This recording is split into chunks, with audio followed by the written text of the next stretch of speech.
adalah perikop perumpamaan tentang anak yang hilang. Yang sudah ketemu, katakan amin. Amin. Baik, di dalam perikop ini menceritakan seorang anak bungsu yang meminta harta kepada bapaknya demi kesenangan duniawi.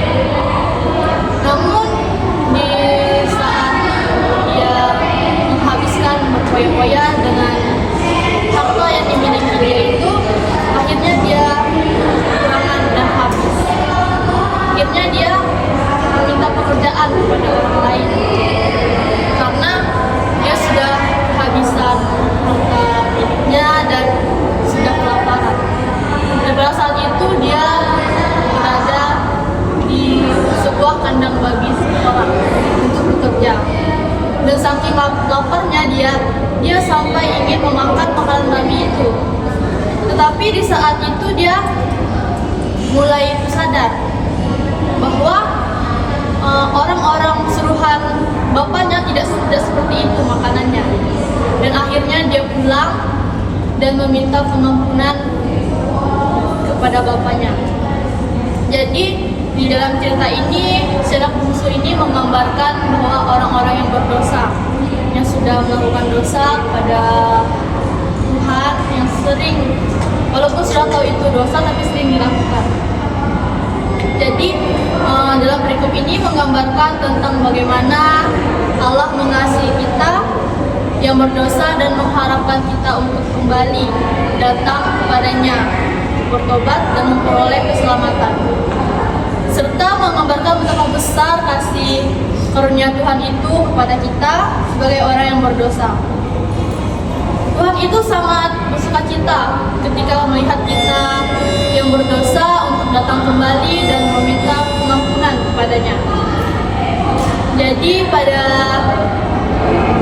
Injil ini saya mengambil 3 poin penting, yang dimana yang pertama itu adalah Allah sungguh mengasihi ciptaannya, dan yang kedua itu dampak dari perbuatan dosa, yang ketiga itu pintu pertobatan yang terbuka lebar untuk kita orang yang berdosa.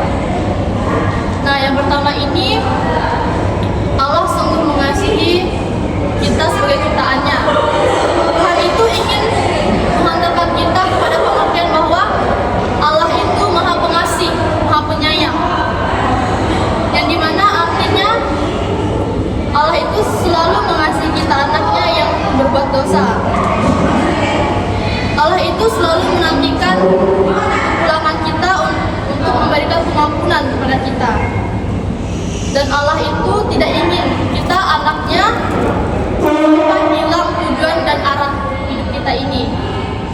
Dan Allah itu tidak ingin kita jatuh ke dalam dosa, serta Allah tidak ingin kita melupakannya. Maka dari itu Allah selalu mengharapkan kita untuk pulang dan kembali kepadanya. Walaupun mau sejauh apapun kita pergi meninggalkan Tuhan dan melupakan Tuhan, tetapi Tuhan selalu menunggu kita untuk datang berdoa dan meminta pengampunan kepadanya.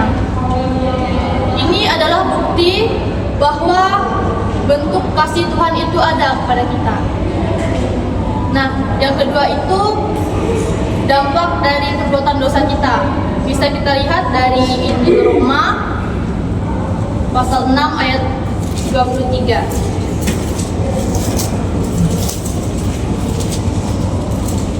Yang sudah ketemu katakan amin. Amin. Untuk itu maka saya mengajak teman-teman untuk membacakannya bersama-sama. Sebab upah dosa ialah maut, tetapi karunia Allah ialah hidup yang kekal dalam Kristus Yesus Tuhan kita.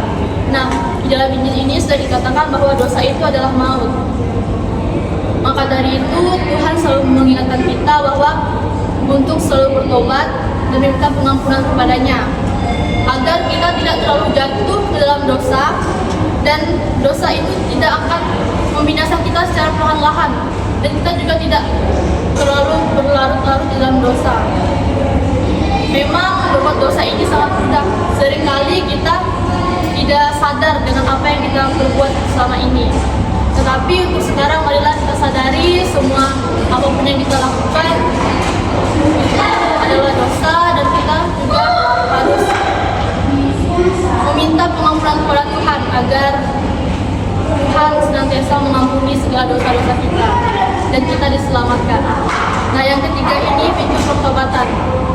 Tuhan selalu membukakan pintunya untuk kita jika kita emang benar-benar mau bertobat dan datang untuk meminta pengampunan kepada Tuhan.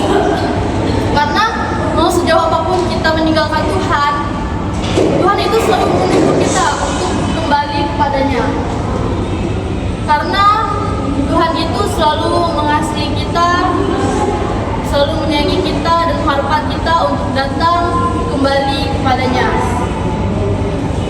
Tuhan itu Maha Pengasih dan Maha Pemurah.